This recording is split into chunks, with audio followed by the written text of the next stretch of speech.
الحمدللہ رب العالمین والصلاة علی رسولہ الکریم رب اشرح لی صدری ویسر لی امری واحلل عقدۃ من لسانی یفقہوا قولی۔ یا اللہ یا رحمان یا رحیم۔ جماعت حزب الحق کی جانب سے آپ کا خادم عبدالسبحان نقشبندی حاضر خدمت ہے۔ آج علم رمل کی 10ویں کلاس ہے۔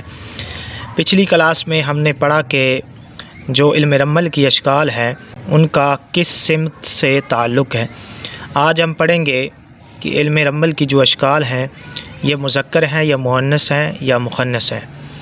اچھا، ایک بات عرض کرتا چلوں، ان اشکال کا تعلق کسی اندام مخصوصہ سے نہیں ہے، بلکہ اس کا فائدہ یہ ہے کہ جب آپ ذائچہ بنائیں گے تو اس میں سائل کے سوال کا آپ جواب دے سکتے ہیں، اس طرح کہ اگر سائل سوال کر کے میری جو چیز چوری ہوئی ہے یہ مذکر نے کی ہے یا مؤنث نے یا مخنث نے، تو ان اشکال کا وہاں پر فائدہ ہوتا ہے اور اس طرح حکم لگایا جا سکتا ہے۔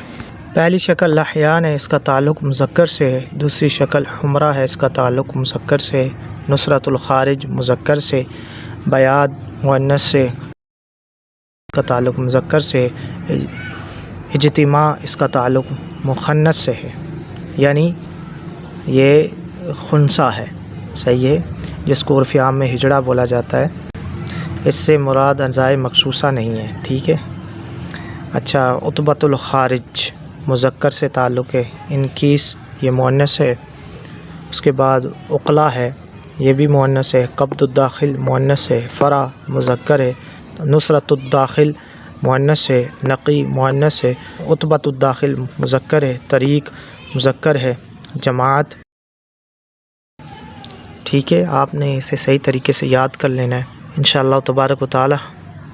آپ جب یاد کریں گے اور آہستہ آہستہ آپ آگے بڑھیں گے تو انشاءاللہ تبارک و تعالی آپ کو ذائچہ کشی میں بہت آسانی ہو جائے گی۔ میری دعائیں آپ کے ساتھ ہیں۔ اللہ جل شانہ آپ کو دن 11ویں رات 12ویں ترقیوں سے مالا مال فرمائے۔ اگر میری ویڈیو پسند آئی ہو تو اگر آپ نے چینل سبسکرائب نہیں کیا تو سبسکرائب کر لیجئے، لائک کریے، کمنٹ کریے، شیئر کریے۔ الاسلام زندہ باد۔ السلام علیکم ورحمۃ اللہ وبرکاتہ۔